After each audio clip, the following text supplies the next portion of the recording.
But today I want to talk to you about something very special, and that is that the voices in your head do not belong to you, which means you do not own your thoughts.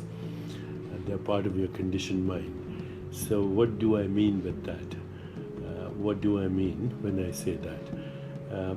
When you were born, you had what was called pure consciousness.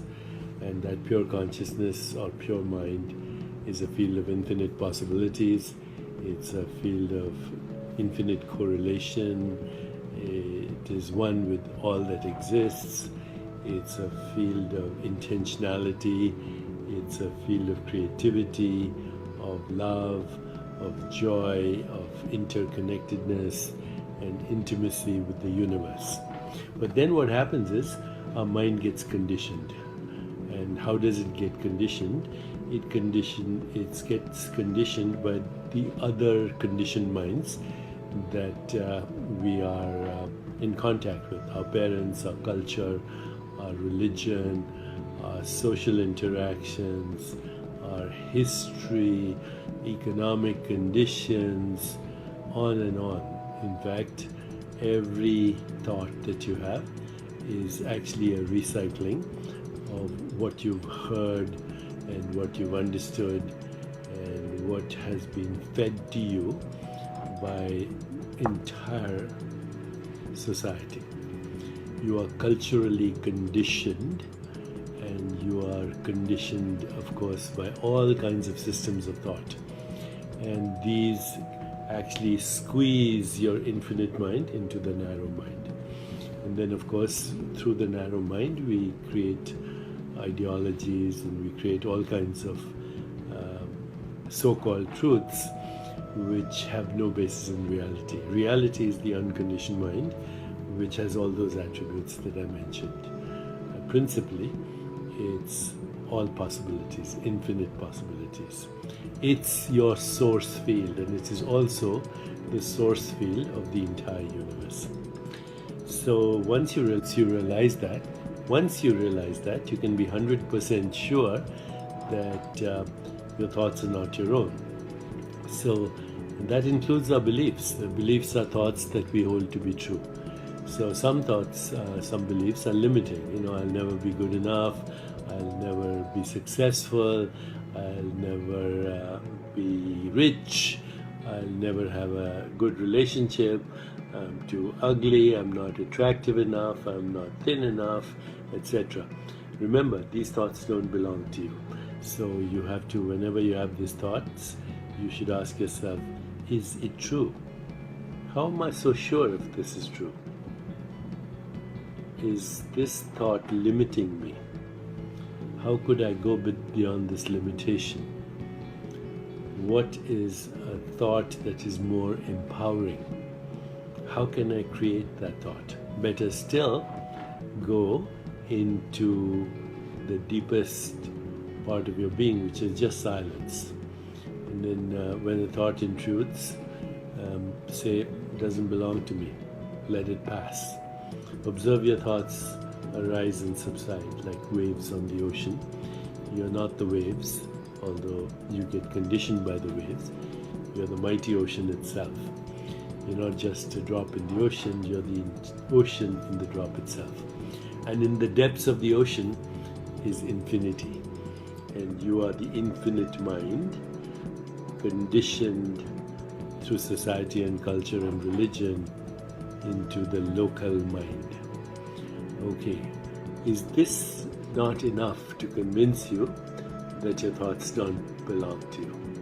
When you take ownership of your thoughts, then you get bamboozled by the hypnosis of social conditioning, by the hypnosis of cultural conditioning. And then there is no originality in that. There's no creativity in that. There's no love in that. It's all conditioned love. So please understand that you are the infinite being. You are the universe having a human experience, but the human experience is conditioned by labels, by definitions, by evaluations, by judgments, by opinions, and by words that you've heard as a child. And it's difficult to break out of this prison because, you know, if you're in a real prison, a so-called real prison, at least you see the bars. In this prison, which is the hypnosis of social conditioning, the hypnosis of cultural conditioning, you are in a prison that has no walls, and therefore you don't realize that you're in a prison, and therefore you have no desire to escape.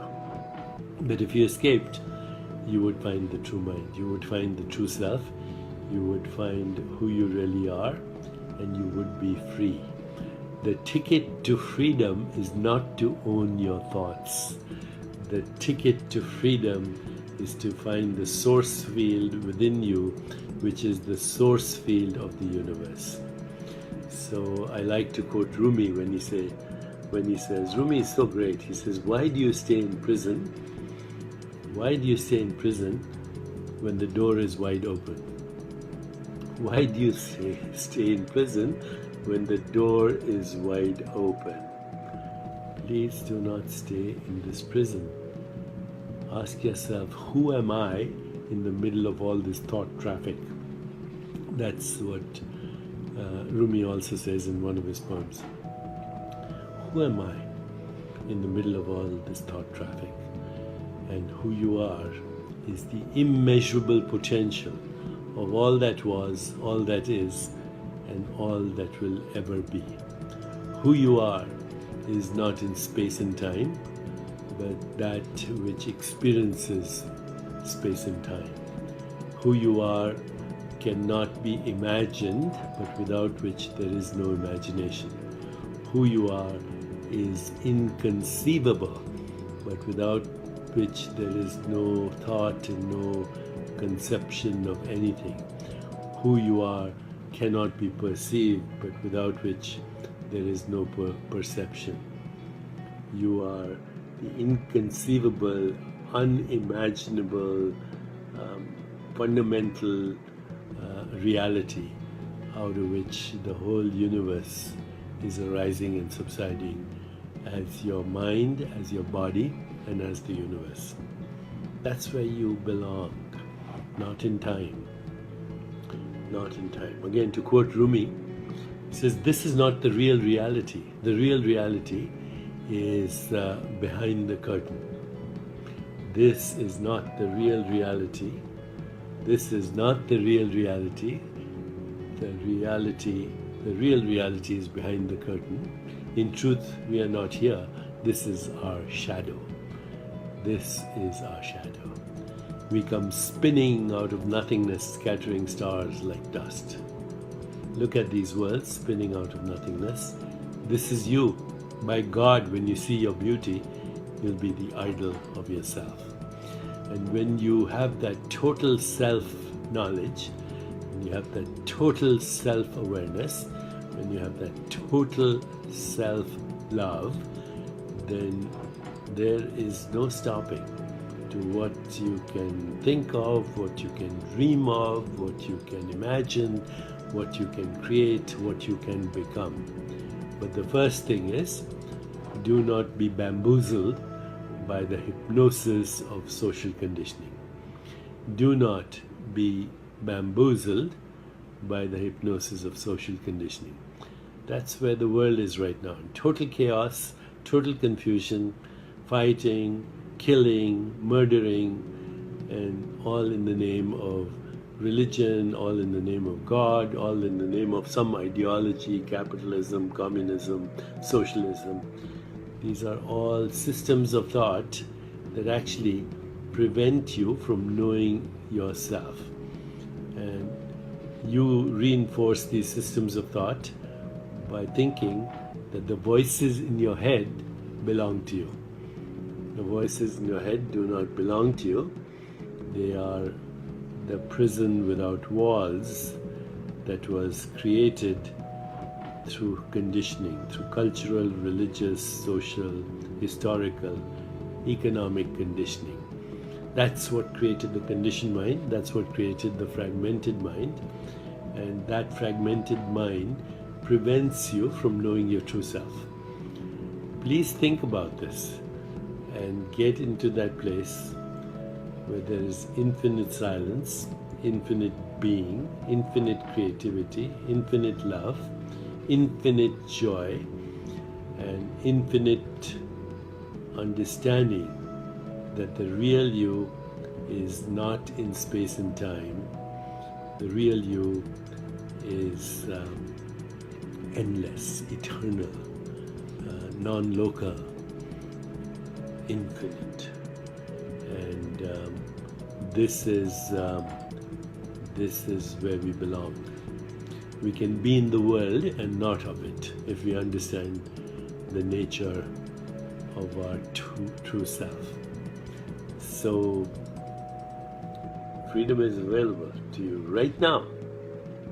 It's a thought away, or should I say minus a thought away, in the field of infinite silence, which is also infinite dynamism.